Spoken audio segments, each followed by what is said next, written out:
The space race. Why was it important? How did it impact us today? And what was its significance? 2, 1.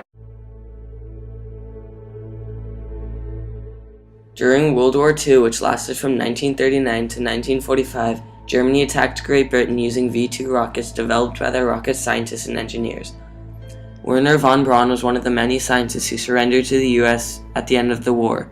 Von Braun had a major role during the space race. He had been given the job of leading the team and developing a few of the United States rockets such as the Jupiter, Saturn, and Redstone rockets. During the Cold War, which lasted from 1946 to 1991, both the United States and Soviet Union demonstrated how powerful each country was in every way possible. The two countries didn't trust the other, and both sides were fearful of what one could do to the other. The space race had served as an opportunity for the two nations to showcase their scientific and technological capabilities. The United States and Soviet Union had competed for superiority in space as they constantly tried to top one another. History changed on October 4, 1957, when the Soviet Union launched the Sputnik 1. About the size of a beach ball, the launch brought in new political, military, technological, and scientific developments. It is marked as one of the beginnings of the space race between the US and Soviet Union.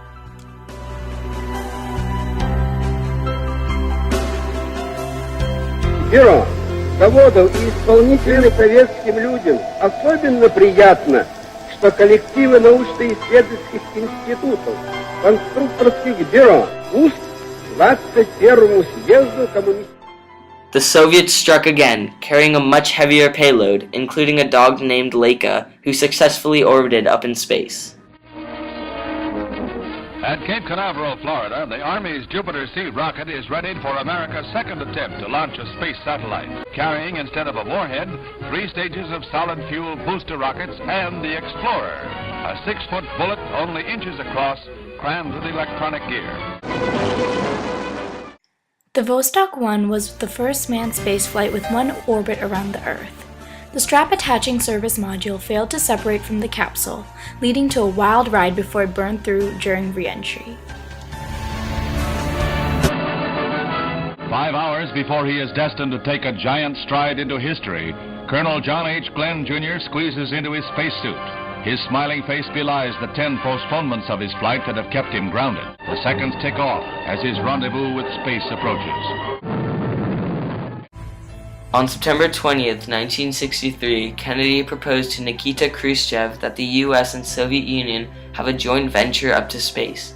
The two major powers wanted to join forces, but with Kennedy's assassination in November 1963, President Johnson lacked trust, so Khrushchev dropped the idea of a joint moon program. The space race was concluded when Neil Armstrong first stepped on the moon. The space race was won by the United States as they were the first country to land on the moon. From beginning to end, the space race had captivated the world and drew a lot of attention to the United States. It was all heavily covered in the national media. Astronauts soon became the ultimate American heroes and were idolized by many men and women, whereas the Soviets were viewed as ultimate villains, desperately trying to surpass America's excellence and prove that communism is better. On July 15, 1975, President Nixon of the US Premier Leonid Brezhnev of the Soviet Union settled on a negotiation to ease relationships by having a joint Apollo-Soyuz mission to space. What would have happened over a decade ago was now a mission up to outer space to conduct experiments.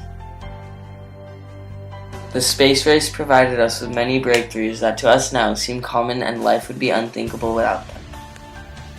If it weren't for NASA, we would not have cable with hundreds of television channels to keep us entertained.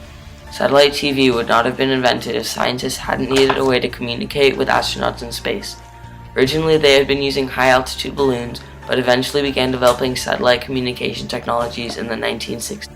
Laptops made their debut as the Shuttle Portable Onboard Computer in 1983, helping astronauts onboard the shuttle to carry out space navigation and other onboard functions. It was designed to be tough and powerful. It was developed for NASA by Grid Systems, the first ever model created by William Moggridge in 1979. Originally invented for use on the Apollo lunar rover to help astronauts to steer the moon buggy around on the moon, the joystick came in handy as is now used today. Smoke and carbon monoxide detectors, initially developed to detect toxic fumes, and fire on board a Skylab space station in the early 1970s. Now they're used to detect gas leaks. Looking at video games nowadays with their 3D graphics and virtual reality, it's hard to think that it all came from NASA. When NASA needed a way to visualize space-based environments, they turned to 3D flight simulators. The smooth landing on the moon was achieved by astronauts on board the Lunar Excursion Module because of hours of practice using flight simulators. Although nowadays people prefer high-gloss displays, there was a period of time where non-reflective displays were on the face of every computer screen. The coating was developed for use on displays on the space shuttle to stop astronauts suffering from simply seeing their own reflection. Ear thermometers were originally developed by NASA to measure the temperature of stars, but the US company Diatec realized there was a need for an alternative to mercury thermometers, and the new invention was quick and accurate, especially for taking temperature readings of hospital patients. The biggest breakthrough from the space race would be satellite navigation. Unfortunately, NASA can't take the credit for inventing the Global Positioning System, GPS, but it had a big hand in modifying the device. The technology is used worldwide on aircrafts and in unmanned aerial vehicles, as well as the US military. Alright, so I think that the space program has really changed in this country in the past 50, 60 years. I think that overall people just don't view it as nearly important anymore. I'm not sure exactly why. I think maybe it has a lot to do with people just view other issues as being a lot more important than space exploration. If you look at the amount of money that's now spent on space exploration, or I guess the percentage of the federal budget that's allocated, it's at the lowest it's ever been.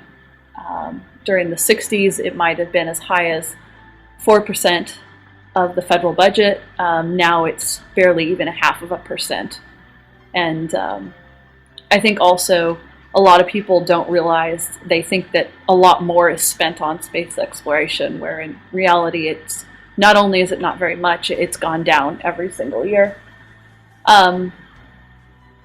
Certainly there are more important and pressing issues, and just taking care of people. A lot of the conflict that goes on in the world, those are more important issues. And so, but on the other hand, I think it's kind of sad to see all the cuts that have been made to the space program, and also to see that it's just not nearly important as it used to be. And people aren't excited about it anymore. People don't talk about it. The shuttle program completely ended last year. There are no more plans to send any more manned missions into space ever, at least anytime in the near future. And I think a lot of people don't even know that the shuttle program ended last year. Now, that's not to say, though, that space exploration has stopped. It's certainly still going on. There's still research being done.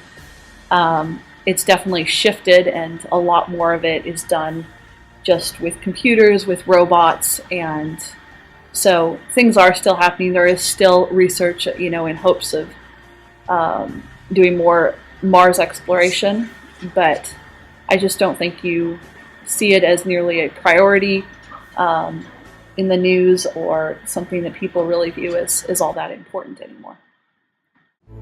A few fun facts. Sputnik is Russian for traveler, and it was only 23 inches in diameter but weighed about 184 pounds. A spacesuit weighs approximately 280 pounds without the astronaut and takes 45 minutes to put one on. Snoopy from the Peanuts comic is the astronaut's personal safety mascot. America's first space station was Skylab, which was longer than a 12-story building and contained almost 12,000 cubic feet of living space.